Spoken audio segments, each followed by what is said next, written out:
makan roti kering, dia bilang. Apa lagi? Minuman tak nyaman, air putih saja biasa, bajunya kasar, tidur di atas lantai, mulutnya mengucapkan juga alhamdulillah, tapi hati menggerutu. Tahu tak? Hati menggerutu seolah-olah mengeluh, ya Allah, aku ni ibadah, apakah hidup aku macam ini?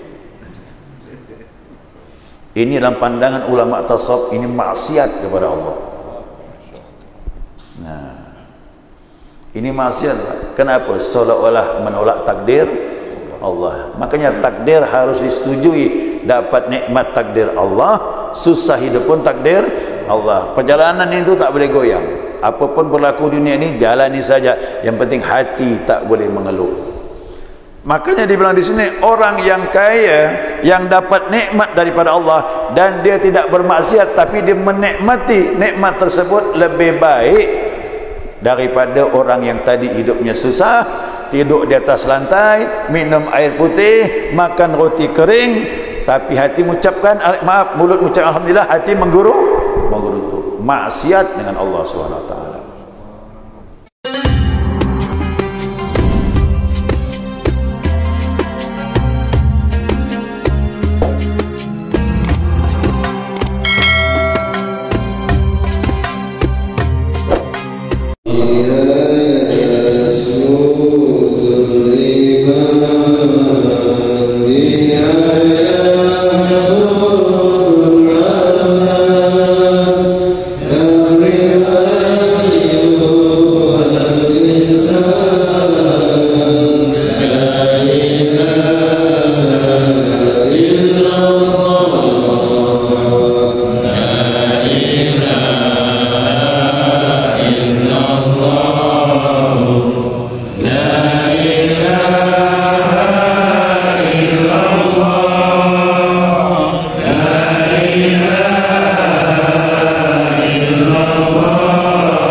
وسر الأسرار وترياك الأغيار مفتاح باب اليسار سيدنا ومولانا محمد المختار وآله الأطهار وأصحاب الأخيار عدد نعم الله وإبطاله سبحانك لا علم لنا إلا ما علمتنا إنك أنت العليم الحكيم اللهم ذكرنا ما نسينا وعلمنا ما جهلنا ولا حول ولا قوة إلا بالله العلي العظيم.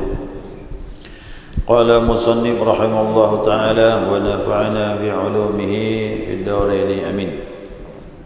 Jemaah sekalian saya muliakan, Assalamualaikum warahmatullahi wabarakatuh.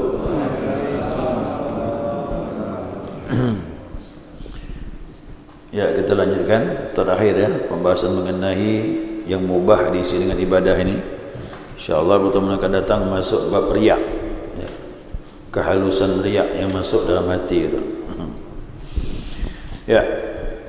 Wa yanwi bi jamil mubahati khairan. Ya. Kita dianjurkan niat semua hal yang mubah itu diniatkan ya, agar kita melakukan kebaikan, niat yang baik. Apapun yang mubah, tidak ada perintah, tak ada larangan, tapi niatkan untuk melakukan kebaikan. Apa sebab? La yuthabu ala dhalik. Nanti dia akan dapat pahala. Semua yang kita lakukan nilainya menjadi pahala di sisi Allah Subhanahu wa taala. Makan, minum, berjalan, tidur, apapun yang mubah-mubah itu menjadi nilainya ibadah. Innamal a'malu, kemarin dipertegas. Fayanwi bin naumi fil qailulati atuqawi ala qiyamil lail. Nah, seperti niat tidur qailulah. Ini dari Nabi ya. Ada amalan dari Nabi sallallahu alaihi wasallam. Kata Nabi, siapa yang kepingin bisa bangun malam. Bangun malam maksudnya tahajud.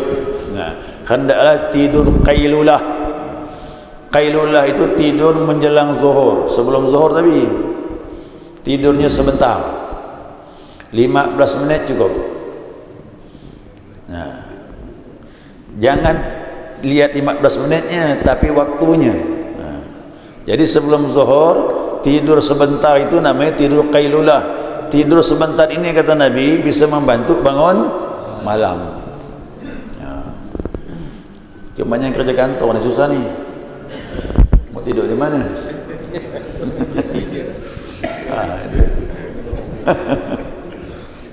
Nah, kalau orang-orang yang memang tidak terikat dengan pekerjaan, ya pedagang, berarti dia ngatur sendiri, petani dan sebagainya. Nah, itu tak terikat, bisa lakukan ini qailulah ini. Karena Nabi tidur pada waktu ini, tidur sebentar sebelum zuhur. Tidur yang singkat tadi, Masya Allah, bisa membantu bangun malam. Tapi jangan juga kebablasan, hilang zuhurnya. Oh. Ya, takut juga hilang zuhurnya itu.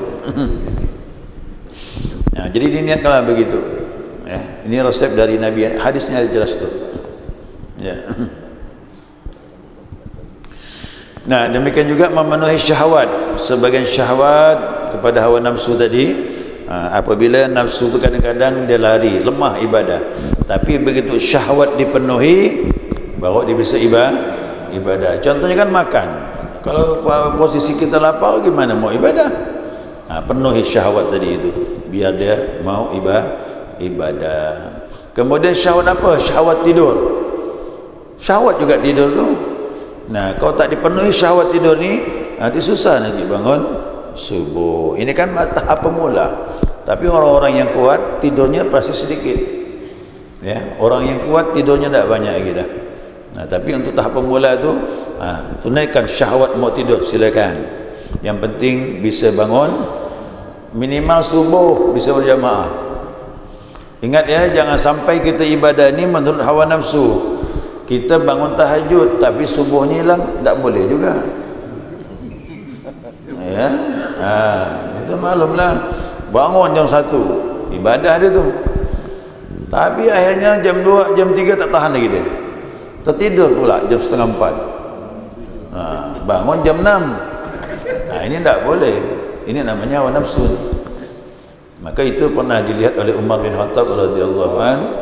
Nabi tanya, mana sebulan ni tu tak datang salat subuh. Dulu kan Amirul Mukminin, pemimpin tu nanya siapa yang sering ke masjid tak muncul, tanya itu. Tanya. Mana sebulan kata Umar. Nah, dia itu bangun malam ya Rasulullah. Dia Umar Amirul Mukminin, kemudian dia kesiangan. Kata Umar, salat subuh berjamaah lebih afdal daripada bangun malam. Nah, jadi jangan sampai kita ibadah sunnah ini akhirnya melalaikan yang wajib. Apa kata Nabi? Orang salat isyak berjamaah itu seperti bangun separuh malam. Hadis jelas tu. Orang yang subuh berjamaah seperti bangun malam sepenuh semalam suntuk dia ibadah.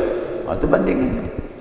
Maka tak boleh kita tahajud sehingga melalaikan salat subuh. Itu hati-hati. Nafsu juga tu. Ya, nafsu.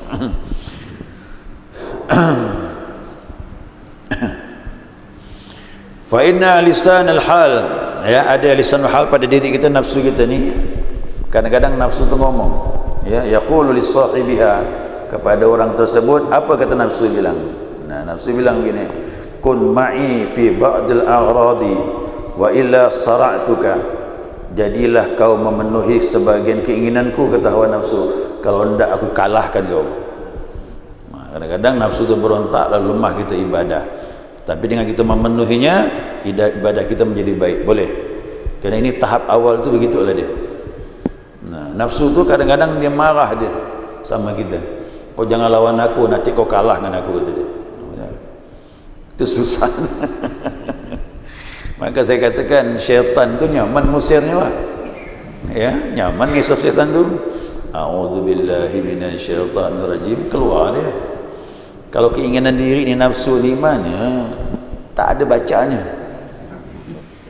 Kau cari-cari kitab tidak ada bacanya. Ya, memang dia mau dilatih, mau dilawan dia. Nah. Kita ni maaf ini diri kita ni lah, lawan diri kita ni yang paling berat. Kalau kelahi melawan orang gampang, bisa menang gitu, tapi lawan diri ni yang agak berat sekali. Maka kata Nabi, orang kuat itu bukan membanting orang lain, tetapi bisa menahan diri. Itu yang agak berat. Ya. Wa kadzalika ya'kulu az-za'idu min at-ta'am. Demikian juga makan makanan, mana tadi itu? Salah ya. Wa kadzalika yanbi lisani thiyabil fakhirah izharu ni'matillahi ta'ala. Demikian juga diniatkan waktu pakai baju yang bagus tu. Baju-baju tu yang nampak kita apa nama tu? Necis lah gitu. Nampak lawa, pelente. Ya, boleh tak? Boleh. Tak masalah. Dibolehkan ni dia bilang. Nah, tapi dia bilang izharu ni'matillahi ta'ala, menampakkan nikmat. Boleh. Ya, kita pakai baju, rasakan nampak ni nikmat Allah. Pakai kendaraan yang bagus, nikmat dari Allah. Rumah yang bagus, boleh, tak masalah tu. Yang penting tidak ada kesombongan di dalam. Boleh. Ya. Kayak Nabi Sulaiman tu, kaya kan mana lawan Nabi Sulaiman? Pakaiannya pakaian raja. Nabi Sulaiman. Rumahnya istana. Rasul lagi. Kan hebat tu. Rasul lagi. Nah, tapi bila tanya, mana kau dapat ni? Hadza min fadli rabbi, ini keutamaan dari Tuhan aku. Jadi jamaah boleh gitu. Kalau ditanya jawab gitu ya. Bagus mobil kau ni, hadza min fadli rabbi. Ini keutamaan dari Tuhan aku. Gitu. Bagus baju kau ni, hadza min fadli rabbi. Tak masalah. Jadi nampakkan nikmat Allah. Nah, Nabi Muhammad bukan lagi masalah pakaiannya, kendaraannya. Kendaraan Nabi Muhammad itu mahal, ya. Tetapi Nabi melihatkan nikmat Allah. Bahkan derajat Nabi pun itu nikmat yang terbesar. Makanya Allah bilang sama Rasulullah, wa amma bi ni'mati rabbika fahadits. Adapun nikmat Tuhanmu ya Muhammad, ceritakan, ngomongkan, tak masalah. Jadi orang nanya kita, bilangkan ini nikmat. Alhamdulillah Allah beri rezeki. Bagus rumah kau ni, alhamdulillah dapat rezeki. Bisa bilang gitu, ceritakan. Jadi orang tak bisa mengapa lagi dah. Kita arahkan orang tu kepada Allah. Ngomong begini ni dakwah tu. Ya, tidak semata-mata kita memiliki, tapi dakwah agar orang lain pun bisa ngikut. Jadi tak masalah pakai baju yang bagus, kendaraan bagus. Tapi dia harus menampakkan nikmat Allah Subhanahu wa taala. Sayyidina Hasan radhiyallahu an berbeda dengan Sayyidina Husain radhiyallahu an. Kalau Husain ini pakaiannya itu sederhana. Tapi kalau Sayyidina Hasan necis. Pakainya mahal. Kendaraannya pun mahal. Imamahnya pun mahal. Nah, jadi orang Yahudi lewat mandang Sayyidina Hasan ni, heran dia. Ya Hasan, aku lihat kau ni tak sesuai dengan ucapan kau punya datuk, kau punya kakek. Maksudnya Nabi Muhammad SAW. Nah, Nabi Muhammad sederhana. Kau lihat kau ni mewah betul, kuda mahal. Kuda yang terbaik tu Pak mahal. Ibaratkan mobil tu lah, mobil mahal sekarang apa?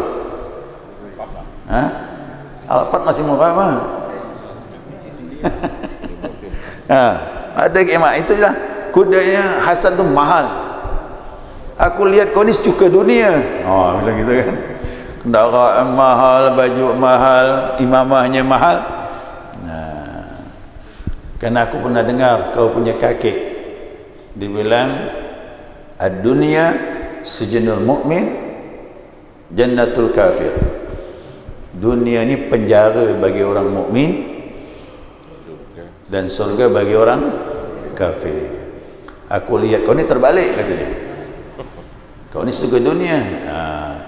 Sayyidina Hasan kan cerdas, dia jawab, aku punya kakek betul, kau punya faham salah. Gitu deh. Kakek aku betul, kau punya faham salah. Maka hati-hati belajar ilmu tu, tanya guru. Kalau tak faham gitu, dia ngambil kesimpulan sendiri. Ya. Maksud kalimat hadis itu dari kakek aku tu, kata dia. Dunia ini penjara bagi orang mukmin, bukan berarti buang dunia.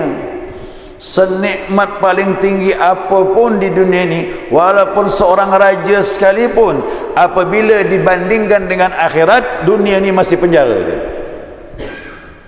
Dibandingkan nikmat di itu maksudnya.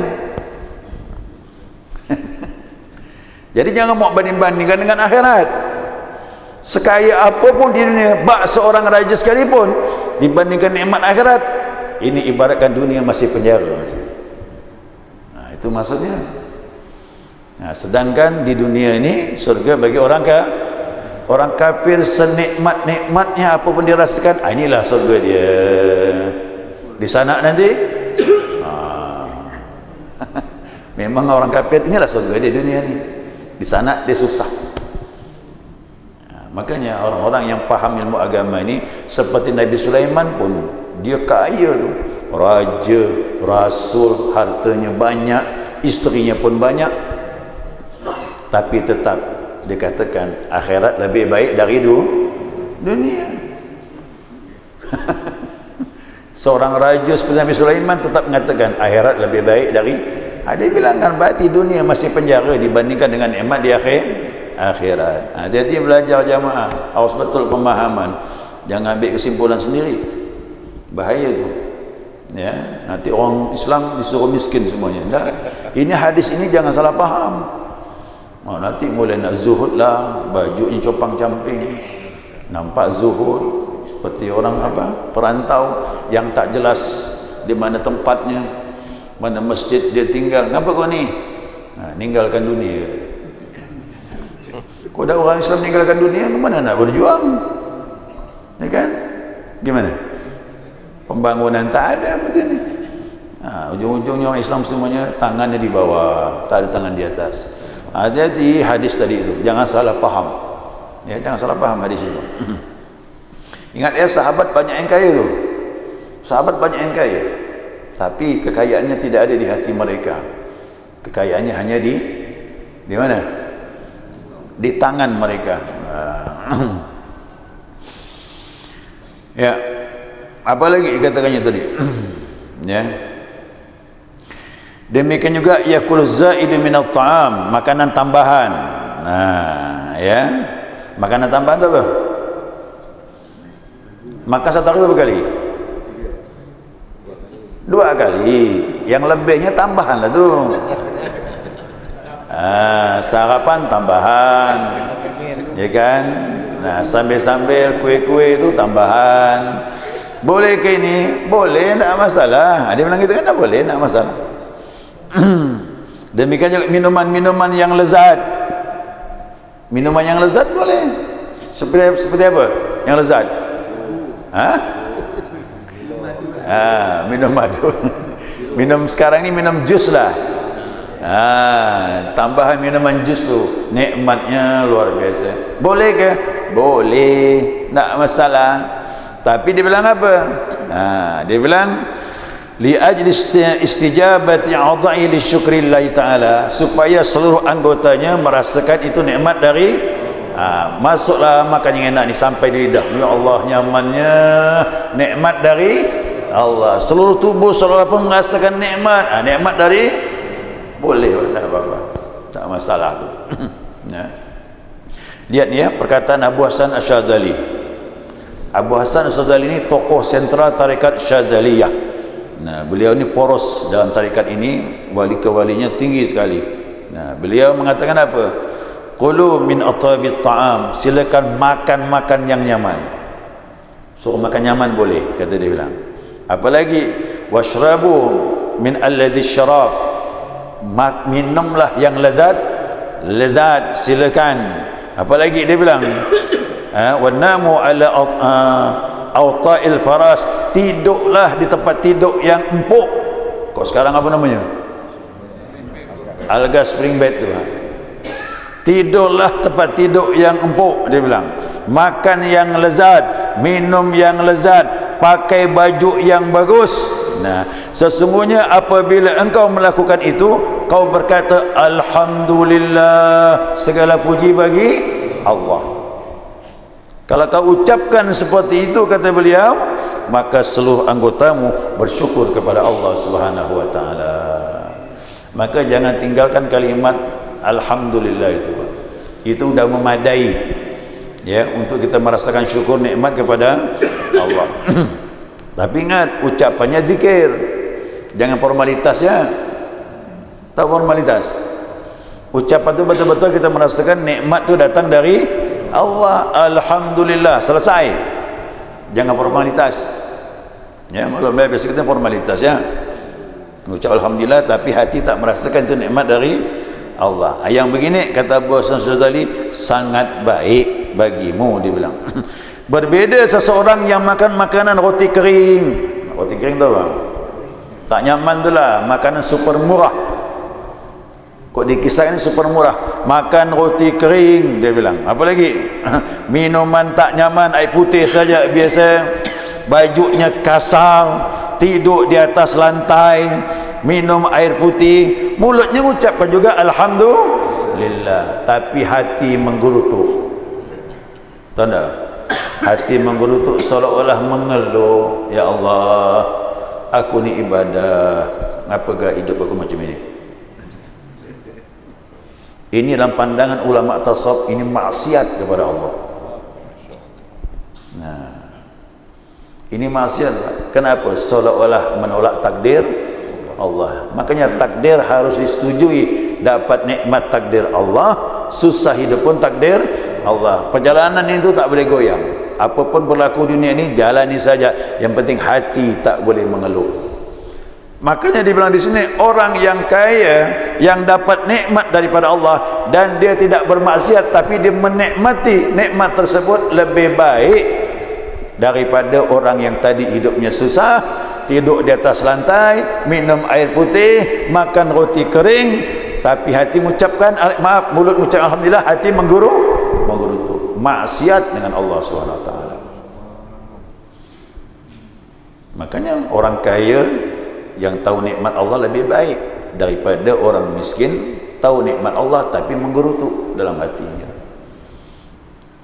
Ini makanya mohon maaf ini, maksiat batin ni dalam pandangan tasawuf ni berbahaya, itu maksiat batin. Maka kita harus setujui itu. Ya, setujui apa yang diinginkan oleh Allah Subhanahu wa taala. Hati-hati jemaah. Apapun sifatnya, hal-hal yang tak menyenangkan, hati menggerutu, semuanya ya kiaskan ya, maka di situ akan menghambati perjalanan kita kepada Allah Subhanahu wa taala. Abdul Qadir Jalani mengatakan, pertama, setujui takdir Allah. Kalau kau tak setujui, maka kau binasa dia. Yang kedua, tawakal, sandarkan urusanmu kepada Allah. Yang ketiga, istiqamah ibadah, jangan goyah apapun yang terjadi. Jadi dia bilang syarat pertama, setujui takdir. Maka orang miskin ni, mohon maaf, kalau tak menyetujui takdir, biarpun dia makan tapi hati tak senang, pakai baju yang murah tapi hati tak senang, tidur di atas lantai hati tak senang. Sama juga, padahal dalam pandangan saya, orang-orang miskin itu kalau dia redha, lebih cepat perjalanannya menuju kepada Allah, lebih cepat, kerana tak ada beban. Mana ada beban orang miskin? Makanya kebanyakan para aulia itu orang miskin yang cepat jadi itu. Orang kaya ada juga, tapi berat perjuangannya, karena godaannya besar. Harta itu godaan. Nah, makanya kau dengan zikir ini tidak masalah, kaya ke miskin ke, nanti kalau hati sudah bersama Allah, sedekahnya mudah, berbuat baiknya mudah. Yang penting ibadah, semuanya sarana ibadah. Ad-dunya mazra'atul akhirah. Aku segitu dari dunia ini jadikan ladang untuk negeri akhirat, baru betul hidup kita. Ya. Ya, ini pembahasan mengenai mubah tadi selesai sudah ya. Mudah-mudahan dapat dipahami. InsyaAllah pertemuan akan datang kita masuk bab mengenai riak. Hati-hati kehalusan riak. Saya kira cukup. Ada pertanyaan, silakan. Nafsu ya Ustaz ya? Nafsu pribadi. Itu Ustaz, bagaimana membedakan lintasan-lintasan yang terjadi dalam hati? Membedakan itu nafsu atau bisikan yang dapat merusak istiqamah kita Ustaz. Jadi kan nafsu kan contohnya ada nafsu dan jadi juga bisa Ustaz. Membedakan keduanya itu gimana Ustaz? Antara bisik nafsu dan lintasan itu Ustaz. Segala yang datang atas pemberian Allah Subhanahu wa taala, tatkala kita tak merasa puas, itu nafsu. Tapi sekali yang datang kepada kita dan kita siap menerimanya, itu namanya redha. Berbeza. Makanya nafsu ini tak pernah puas kecuali sesuai dengan keinginan kita. Itu namanya nafsu. Orang kasangka nafsu itu nafsu seks, dah semuanya apapun. Keinginan kita yang tak sesuai dengan keinginan Allah, itu namanya nafsu. Keakuan kita, namanya bahasa tasawufnya ananiyah, keakuan. Ya, kita mengucapkan alhamdulillah, hati itu harus reda atas pemberian Allah. Tapi begitu mengucapkan alhamdulillah, hati tak menerima, itu namanya nafsu. Itu namanya maksiat batin. Ya. Jadi ucapan subhanallah juga begitu, betul-betul memuji Allah, jangan formalitas saja. Ya. Ucapan subhanallah ini pernah saya sampaikan nih. Kan waktu belajar fikih ini kan bingung jamaah tuh. Bingungnya apa? Kalau imam salah, makmum mengucapkan apa? Subhanallah. Di hati itu harus ada niat juga. Waktu mengucapkan subhanallah itu, pertama zikir, mensucikan Allah. Yang kedua mengingatkan imam. Kalau imam salah, kita ucapkan subhanallah, dalam hati berkata salah tu, batal dia, sama dengan ngomong. Karena ucapan kita tidak zikir, tapi semata-mata mengingatkan imam. Ini tu bingung jamaah tu belajar fikih. Macam mana Pak Ustaz, selama ini batal lah. Perlu diulang tak salahnya? Tak perlu. Cuma siapa beramal tanpa ilmu, amalnya ditolak. Nah, sampai contoh lagi biar lebih jelas ya. Dalam tasawuf tu pernah terjadi mengucap subhanallah. Ada orang yang ikut Abu Yazid 30 tahun. Ikut Abu Yazid 30 tahun. Belajar tasawuf, riyadhah ni zikir, tapi tak berhasil. Kemanisan iman belum dirasakan, kelezatan ibadah dia tak dapat. Dia punya kawan udah melejit, sudah jadi orang-orang yang bertakwa kepada Allah. Ya. Dan dia ni tak merasakan apa-apa, belum ada perubahan. Nah, datanglah kepada Abu Yazid. Ya Abu Yazid, ya Syekh, saya ini 30 tahun saya ikut Syekh, tapi kemanisan iman belum saya dapatkan, kelezatan bersama Allah belum saya dapatkan. Yang kawan lain udah berhasil semua, riyadhahnya, latihannya. Kata Abu Yazid kepada muridnya ini, 1000 tahun pun kau ikut aku beribadah, kau tak akan dapatkan apa-apa, tidak akan dapatkan kelezatan iman. Oh, terkejut dia. Kenapa Syekh? Kecuali kau ikut saran aku, dan aku yakin kau tak mampu. Oh, bingung dia. Gimana ni? Ya Syekh, kalau memang untuk itu agar dapat kemanisan iman bersama Allah, mudah-mudahan saya mampu. Mampu kau? InsyaAllah, kata dia. Nah, kata Abu Yazid bilang, kau punya rambut kau cukur, suruh botak. Bajumu ini pakai baju gembel, orang minta-minta, ya kan? Jadi pakai celana sampai ke betis, pakai baju kaos ya begitu. Nah, kemudian kau pergi ke pasar beli manisan. Manis kan kayak bola pingpong manisan tu. Nah, kalau bangi manisan tadi kasih tali, jadikan kalung. Kau pakaikan ke leher kau, kata dia. Kau berjalan di pasar, ketemu anak kecil, kau kasih satu-satu manisan dulu, satu-satu sampai habis. Dan itu kau lakukan sampai aku suruh berhenti, baru kau berhenti. Apalah dia jawabnya? Subhanallah, kata dia. Langsung spontan mulanya nyebut subhanallah, kata dia. Apa kata Abi Yazid?